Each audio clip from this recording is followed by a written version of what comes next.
قیامت کے دن جنت عطا فرما دے۔ جس عورت کو جنت کا مکان مل گیا، سب خوشیاں اسے مل گئی، اس لیے بی بی آسیہ نے بھی اللہ سے جنت میں مکان مانگا تھا۔ سبحان اللہ، کیسا عجیب واقعہ ہے، ذرا دل کے کانوں سے سن لیجئے۔ حدیث پاک کا مفہوم ہے کہ فرعون کے گھر میں ایک معاشقہ تھی جس کو ہیئر ڈریسر کہتے ہیں، جو بال بناتی ہیں، تنگی کرتی ہیں، وہ ان کی جو ہے وہ فرعون کے گھر میں گھر کی جو بچیاں تھیں ان کے بال سنوارنے کے لیے رکھی گئی تھی۔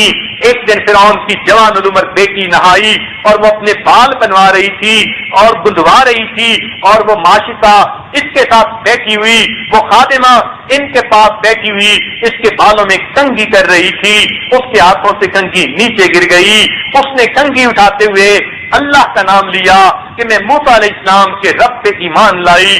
جب یہ الفاظ اس جوان لڑکی نے سنے جو فرعون کی کم بخت بیٹی تھی، اس نے کہا ارے تو میرے باپ کو خدا نہیں مانتی؟ اس نے کہا ہرگز نہیں، میں تو موسیٰ علیہ السلام کے رب کو مانتی ہوں۔ چنانچہ وہ اسی وقت اٹھ گئی، غصے میں بال بھی نہ بنوائے، اپنے باپ فرعون کے پاس پہنچی اور جا کر کہنے لگی ابو، ہمارے گھر میں محل میں ایسی عورتیں ہیں جو آپ کو خدا نہیں مانتی، ہمارا دیا کھاتی ہیں اور ہمارے ہی جو ہے مخالف ہیں، دشمن ہے۔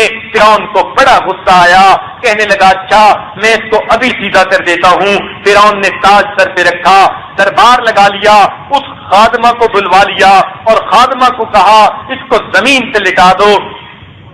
اس بیچاری کو زمین پر لٹا دیا گیا، اس کے دونوں ہاتھوں میں اور دونوں پاؤں کے اندر کیل گاڑ کر زمین کے اندر دبا دیے گئے، گویا اس کے ہاتھ اور پاؤں ہل نہیں سکتے۔ اس عورت کو کہا گیا تم اپنی بات سے واپس لوٹ آؤ۔ وہ کہنے لگی ہرگز نہیں، مجھے ایمان کا وہ مزہ مل گیا کہ میں اب واپس نہیں آ سکتی۔ فرعون نے کہا میرے پاس تیرا علاج ہے، میں تیرا علاج کرتا ہوں۔ کون سا علاج؟ اس نے کہا علاج یہ ہے کہ تیری دودھ پیتی جن ماہ کی بچی ہے، میں اسے بلواتا ہوں۔ چنانچہ اس نے کیا کیا، اس خادمہ کے سینے سے کپڑے ہٹوا دیے اور بچی کو لا کر اس کے سینے پہ لٹا دیا۔ معصوم بچی جب ماں کے سینے پہ لیٹی تو اس نے ماں کے پستانوں سے دودھ پینا شروع کر دیا۔ اب سارا دربار دیکھ رہا ہے، معصوم بچی ماں کے پستان سے لگی دودھ پی رہی ہے۔ فرعون کہنے لگا میں تیری بچی کو تیرے سینے کے اوپر ذبح کروں گا، یہ تڑپے گی، اس کا خون تیرے سینے پہ بہے گا، ورنہ تو میری بات کو مان لے۔ وہ کہنے لگی ہرگز نہیں، ایمان اتنا قیمتی ہے، میں یہ قربانی کر لوں گی لیکن خود ایمان سے ہٹ نہیں سکتی۔ چنانچہ فرعون نے کیا کیا، اس کی بیٹی کو قتل کرنے کا حکم دیا۔ ایسے ظالم تھے، ایک نے خنجر مارا گردن کے اوپر اور ذبح کر دیا، گردن کو اس کے جسم سے جدا کر دیا۔ نازک پھول سی بچی ماں کے سینے پہ تڑپنے لگی، ماں کے سینے پہ خون کا فوارہ چھوٹا۔ سوچئے ماں پہ کیا گزری ہوگی۔ دل آخر جب بچی ٹھنڈی ہو گئی تو وہ کہنے لگا بات مانتی ہو یا نہیں؟ اس نے کہا نہیں مانتی۔ کہنے لگا اچھا تمہارا اور علاج کرتا ہوں۔ فرعون نے بڑے بڑے بچھو پلوائے ہوئے تھے جس سے وہ دشمنوں کو سزائیں دیتا تھا۔ اس نے کہا اس عورت کے ننگے بدن پر سب بچھو ڈال دیے جائیں۔ چنانچہ بچھو ڈال دیے گئے، اس کے جسم پر ہزاروں کی تعداد میں بچھوؤں نے اس کے جسم کو بالکل جو ہے کور کر لیا اور کاٹنے لگے۔ اس عورت کو اتنی تکلیف مچھلی کی طرح تڑپنے لگی اور اسی زہر کی وجہ سے اس بیچاری کی موت آ گئی، وہ شہیدہ ہو گئی۔ جب فرعون نے دیکھا یہ بھی ٹھنڈی ہو چکی، فرعون گھر آیا، اپنی بیوی کو ملی، یہ کہنے لگا آسیہ تم نے دیکھا میں نے ایسی عورت کا کیا حشر کیا جس نے موسیٰ علیہ السلام کے خدا پر ایمان لایا، میں نے اس کو یوں مروایا، اس کی بیٹی کو سینے سے ذبح کروایا۔ بی بی آسیہ خود بھی ایمان لا چکی تھی۔ بی بی آسیہ کہنے لگی تو مردود ہے، ظالم ہے، تو نے ایک معصوم بچی کی جان لی اور ایک ماں کو تم نے ذبح کیا، تو کتنا بدبخت انسان ہے۔ فرعون کو اپنی بیوی آسیہ کے حسن و جمال کی وجہ سے بڑی محبت تھی۔ آسیہ کو اللہ نے حوروں جیسا حسن و جمال عطا کیا تھا۔ فرعون نے پوری قوم میں سے چن کر جو اس وقت کی مس یونیورس تھی اس کے ساتھ نکاح کیا تھا، تو بی بی آسیہ اتنی خوبصورت تھی، ان کے اوپر یہ جان چھڑکتا تھا۔ عاشق تھا، ان کو بھی پتا تھا کہ اس کو کتنا تعلق ہے، مگر ان کے دل میں اس کے بارے میں نفرت آ چکی تھی۔ وہ کہنے لگی تو کتنا بدبخت ہے کہ تو نے معصوم بچی کی جان لی۔ فرعون نے جب یہ سنا کہنے لگا آسیہ کیا تم مجھے خدا نہیں مانتی؟ وہ کہنے لگی تجھے ہرگز نہیں مانتی، میں تو موسیٰ علیہ السلام کے پروردگار پر ایمان لا چکی ہوں۔ جب اس نے یہ سنا اس کا دماغ ابلنے لگا، کہنے لگا اچھا پھر دیکھ میں تیرا کیا حشر کرتا ہوں۔ وہ کہنے لگی فقد ما انت قاض، جو تو کر سکتا ہے تو کر لے، میں بھی اب پیچھے ہرگز نہیں ہٹوں گی۔ فرعون واپس لوٹ کے دربار میں آیا اور دربار میں آ کر اس نے حکم دیا میری ملکہ کو دربار میں لایا جائے۔ چنانچہ اس کو ہتھکڑیاں لگا کر دربار میں لایا گیا۔ دربار کے لوگ حیران تھے، جس عورت کے حکم کا اشارہ دیکھنے کے لیے سینکڑوں خادمات محل میں ہوتی تھیں، جس کے اشارے کو ہر وقت پورا کر دیا جاتا تھا، آج وہ ملزمہ بن کر دربار میں پیش ہو رہی ہے۔ فرعون کے حکم پر وہ سامنے لائی گئی۔ جو درباری لوگ تھے وہ تو عزت کی وجہ سے اس کے چہرے کو دیکھتے نہیں تھے، آج یہ سب کے سامنے ملزمہ بن کر کھڑی ہے۔ فرعون نے کہا آسیہ تم میری بیوی ہو، میں تم سے محبت کرتا ہوں، اس محبت کی لاج رکھ لو، تم مجھ پر ایمان لے آؤ۔ وہ کہنے لگی ہرگز نہیں۔ فرعون کو اور غصہ آیا، کہنے لگا میں تمہیں سب کے سامنے رسوا کر دوں گا۔ کہنے لگی جو تو چاہتا ہے کر لے، میں بھی پیچھے نہیں ہٹوں گی۔ فرعون کو اتنا غصہ آیا، کہنے لگا اس کے جسم سے یہ پوشاک اتار دو، اس کو سب کے سامنے ننگا کر دو۔ اب سوچئے کسی مرد کو کہہ دیا جائے تجھے سب کے سامنے ننگا کر دیں گے، اس کا جی چاہتا ہے زمین پھٹ جائے میں اندر اتر جاؤں۔ عورت تو پھر حیا والی ہوتی ہے، وہ تو حیا کی پتلی ہوتی ہے، اس کے تو اندر حیا کوٹ کوٹ کر بھری ہوتی ہے۔ اب عورت کو کہا جا رہا ہے سارے درباریوں کے سامنے تجھے بے لباس کر دیں گے، مگر ایمان ایک طرف تھا، ایمان کی قیمت زیادہ ہوتی ہے۔ بی بی آسیہ نے کہا میں ہرگز پیچھے نہیں ہٹوں گی۔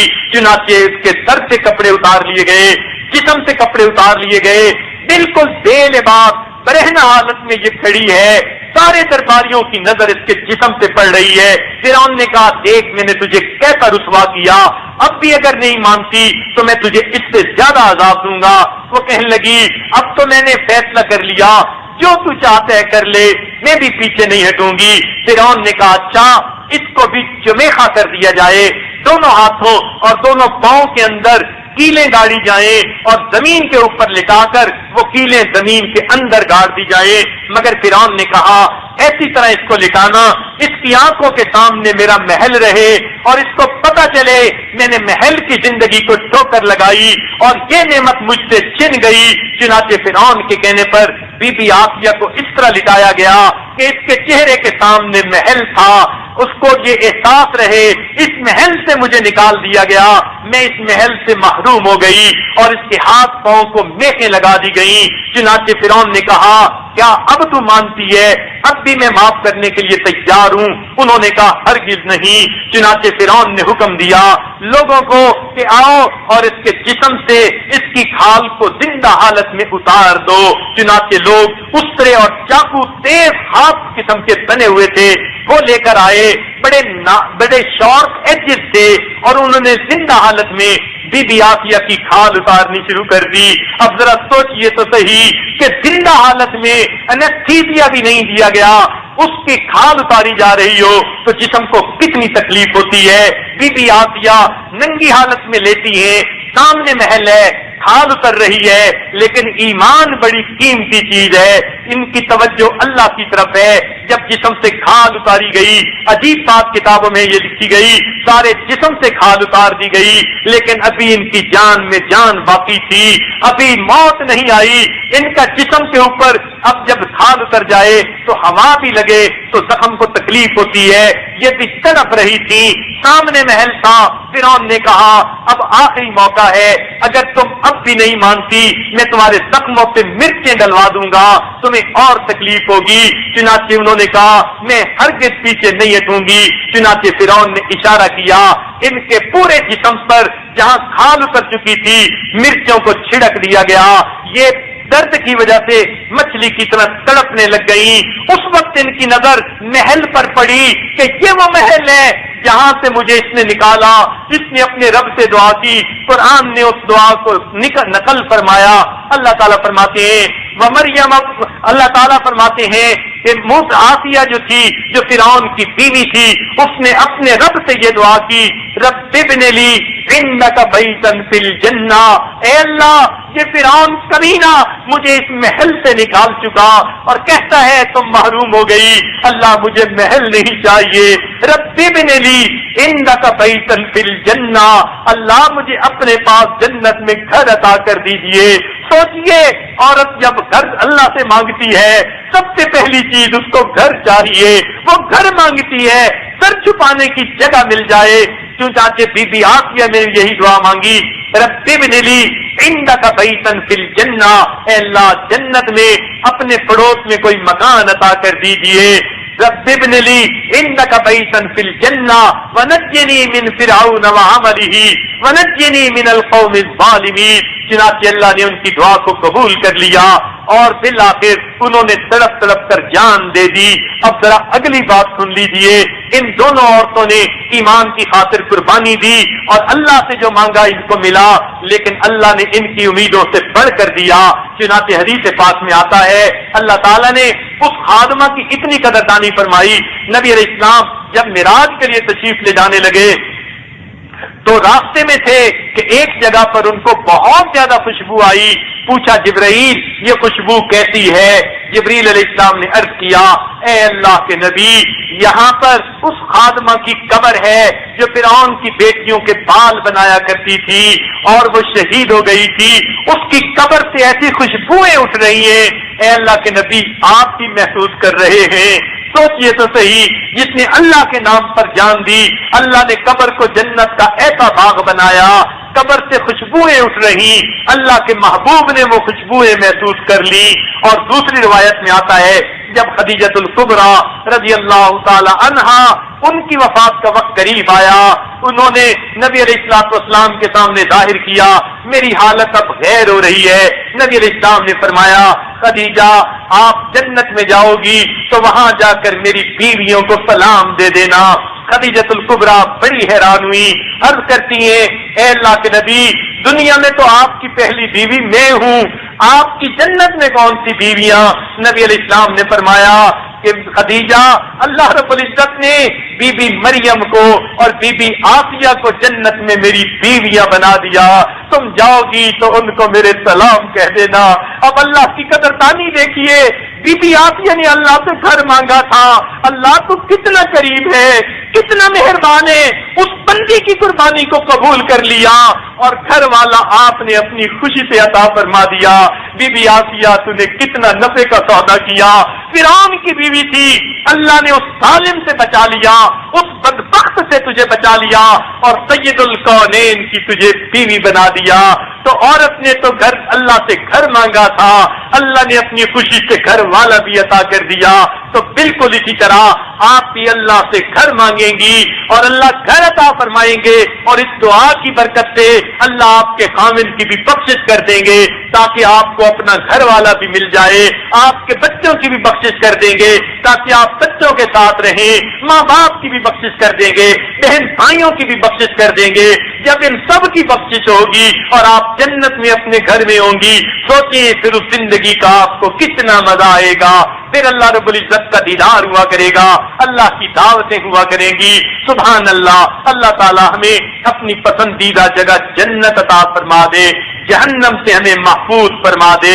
لہذا گزارش ہے آج کی اس محفل میں جتنی بھی مستورات آئی ہیں، جوان ہیں بوڑھی ہیں، جس عمر کے بھی حصے میں ہیں، وہ سب اس کاغذ کو جس پر کبیرہ گناہ کی فہرست بنا دی گئی اس کو لے کر تنہائیوں میں بیٹھے، ٹک مارک کریں ہم کون کون سے گناہ کرتی ہیں اور اللہ سے ایک ایک گناہ کی معافی مانگیں اور اپنے رب کو منا لیں اور اس بخشش کے وقت میں اپنی بخشش مانگ لیں تاکہ یہ رمضان ہماری بخشش کا سبب بن جائے، جہنم سے بچنے کا سبب بن جائے اور اللہ کے جو ہے پسندیدہ جگہ جنت میں اللہ رب العزت ہمارے لیے مکان کی الاٹمنٹ فرما دے تاکہ ہم اپنے دوست احباب رشتہ داروں کے ساتھ خوشیوں بھری زندگی وہاں گزاریں. وآخر دعوانا ان الحمد للہ رب العالمین. تھوڑی دیر مراقبہ کر لیجئے، آنکھوں کو بند کر لیجئے، سر کو جھکا لیجئے. دنیا اور جو کوئی دنیا میں ہے اس سے ہٹ کٹ کے اللہ تعالیٰ کی یاد میں ڈوب جائیے. انسان جب اپنے اندر جھانکتا ہے اسے اپنی اصل تصویر نظر آتی ہے. اپنے من کے دریچے کو کھولیے، اپنی اصل تصویر کو دیکھیے. بناؤں گا اپنے نفس سرکش کو اب تو یا رب غلام تیرا. بناؤں گا اپنے نفس سرکش کو اب تو یا رب غلام تیرا.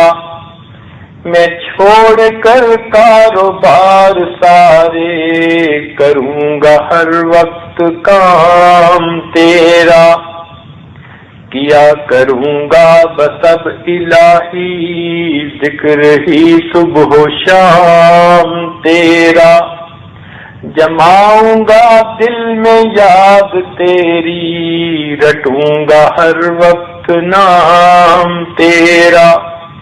ہر دم کروں گا اے میرے باری اللہ اللہ اللہ اللہ اللہ اللہ اللہ اللہ اللہ اللہ اللہ. رہا میں دن رات غفلتوں میں بس یوں ہی زندگی گزاری. رہا میں دن رات غفلتوں میں بس یوں ہی زندگی گزاری. کیا نہ کچھ کام آخرت کا کٹی گناہوں میں عمر ساری. رہا میں دن رات غفلتوں میں بس یوں ہی زندگی گزاری. کیا نہ کچھ کام آخرت کا کٹی گناہوں میں عمر ساری. بہت دنوں میں نے سرکشی کی مگر ہے اب سخت شرم ساری. میں سر جھکاتا ہوں میرے مولا، میں توبہ کرتا ہوں میرے باری. رہا میں دن رات غفلتوں میں بس یوں ہی زندگی گزاری. کیا نہ کچھ کام آخرت کا کٹی گناہوں میں عمر ساری. بہت دنوں میں نے سرکشی کی مگر ہے اب سخت شرم ساری. میں سر جھکاتا ہوں میرے مولا، میں توبہ کرتا ہوں میرے باری.